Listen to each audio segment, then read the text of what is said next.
So the leak was mostly spot on. Find out the few changes that happen in the patch as I hereby summon all my imps to join me on my adventures through Marvel Snap. Hey everybody, it's Annabelle.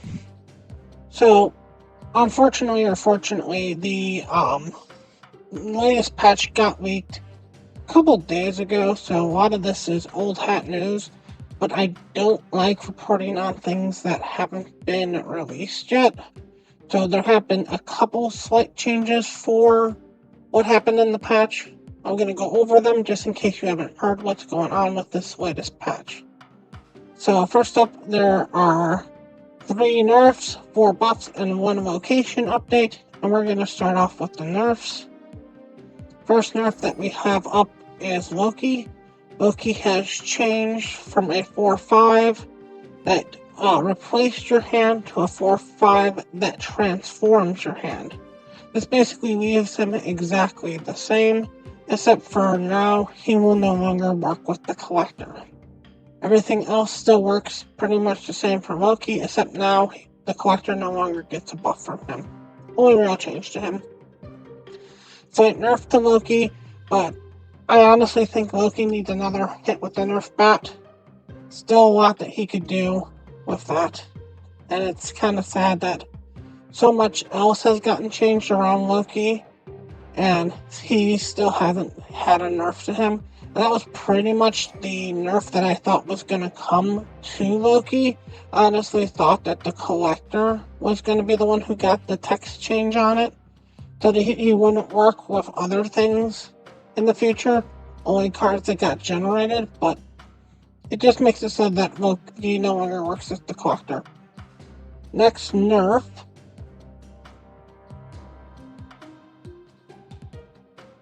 is Miss Marvel.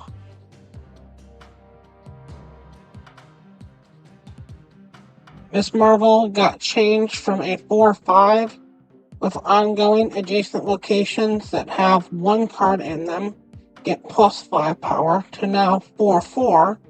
Adjacent locations with plus 2 cards that have different costs get plus 5 power. I don't know why Second Dinner thought that we didn't understand how this card worked. If anything, I think most people thought that she would work more like Mr. Fantastic, where you didn't even need the cards in there to work with her. This makes it more clear that you need cards in those locations in order for her to work. It stops the Professor X combo from working, but one of her biggest combos was still with Doctor Doom, and this really doesn't change anything with the Doctor Doom interaction with her. As long as you get something down on 2 and 3, you can still play something on... You can still play her on 4. You can still lead up with something decent on 5 if you missed the 2 or the 3 or the 1. And then finish it off with the Doctor Doom, and it's really not going to change a whole lot with her. It does decrease her by 1 whole power, changing her from a 15 across the board to a 14 in her location and a 15 on the other 2 locations. So if you're playing with the Doctor Doom plus whatever else you get, so assuming you have even 1 extra power on each, that's basically 16 on the sides and 14 in the middle for her. Or 9 in the middle for her, I should say. Next up, we have Annihilus. Annihilus got changed so that he no longer works with 0 cards and he got a point reduction. Somebody at Second Dinner must really hate junk decks or toxic decks, because the second that it even became relatively decent to play one of those decks, every single card in that combination has been taking a hit. This still isn't going to stop Annihilus's big swing over with the Sentry and the Hood, so it's really a minor inconvenience just to stop the debris from basically winning you games. Sometimes, if you could get debris to double tap. Next up, for us, we have kind of a buff. I'm not even sure if you would consider this a buff. It's kind of right over the place. That's Dracula. Some people might consider this a nerf. By technicality standards, it is a buff because it went from a 4-0 to a 4-1. I'm not sure if this is a buff or a nerf because now Dracula can go up in power and go down on power, and that just changes power on the very last turn. But Dracula was never a 4-5, was never a 4-6. Dracula was like 420 or bust, and that was about it. So him having +1 power or +2 power really doesn't change much. Maybe in the future they'll make him like a 4-4 or something and do something with that. I'm not even sure that would help Dracula. I don't know if anybody was complaining about Dracula either. If anything, they were complaining that he was hard to kill. And that doesn't make him any easier to kill, unless somehow you can get him to 10 before endgame, I guess. Next up is Angel. Angel got changed from a 1-2 to a 1-2, but now he also flies out in your hand. This was the change that pretty much I think every person who ever played Snap had for Angel since the beginning, of him also being able to fly out of your hand. And while this is a good change to Angel and a needed change to Angel, it also is probably the tamest change that you can make to Angel. There's so many other things I'd like to see Angel do in the future, and what's really holding Angel back is the fact that he's a base card. Because he's that base card in Series 1, you'll never see him be anything other than maybe a throwaway card until Marvel Snap really looks at changing what rules base cards can have and when base cards can be changed. Next up, we have Quake. Quake got changed from a 2-3 that had to be played into the middle to a 2-3 that can be played anywhere, and swap the other two locations. So for just a visual example, now you can play Quake in Sanctum in Strange Academy on this board, and it's going to swap the Castle Blackstone and the Abbey around. So whatever the other two locations are, they're going to swap. So if you do play her in the middle, the right and left will swap. If you play her on the third most location, 1 and 2 will swap. And if you put her on 1, 2, and 3 will swap. So now you can play her anywhere. She'll always trigger unless something stops her like a Cosmo. But it'll always, now you have the knowing of where the locations are going to end up. Next up for us is a change to Kingpin, which is a nerf to him.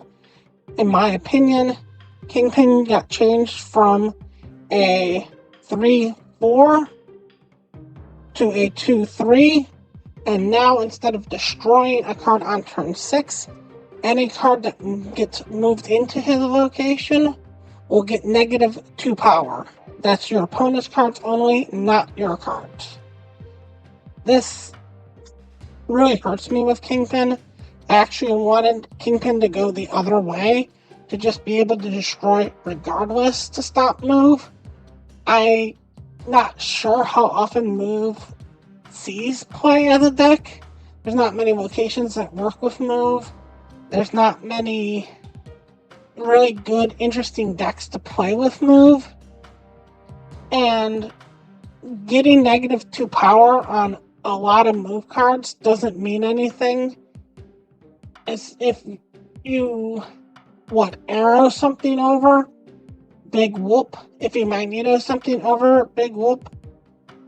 Best scenario that you can hope for on a general turn, if your opponent's not playing move, is to give -8, which basically means this is a 2-11. And even as a 2-11, for some reason, this just doesn't seem good. You know, the cards that you kind of got to look at to a certain degree to compare it to. is Punisher. Punisher is a 3/4 that gives negative, that has +1 power for each of your enemy's cards at this location. 3/7 and it barely sees play. I don't know where Fisk is going to show in anymore. I don't know if Kingpin's going to make a big move with that. Not enough locations require stuff to move. If something moves over to its location and it's not in the move deck, it's not moving back, so it's only getting that -2 power. It's really clunky, and I really wish this is not where they put Kingpin and how they reworked him. Alongside the change to Kingpin has been the change to Fisk Tower also. And for Fisk Tower, they have made it so in the future, instead of cards being destroyed here, they'll get -4 when they're moved to yours or your opponent's. This really annoys me, bugs me, whatever you want to say, because Fisk Tower was not the greatest location, but it was at least something to hurt move. It was at least something for move. This takes away one more location for move, and I'm not seeing more locations come up to help move out, either plus or minus for either way. And -4 for moving stuff over is not that great. It's not that harmful to any move deck. If you're playing a move deck and you swap even everything over to Fisk Tower, considering you're getting about maybe +2, +3 for each swap over, it basically means nothing to you anymore. So those are the changes that happened in the latest patch that was basically leaked. Nothing much changed too badly. I want to thank you all so much for watching, and as always, remember, play a full fun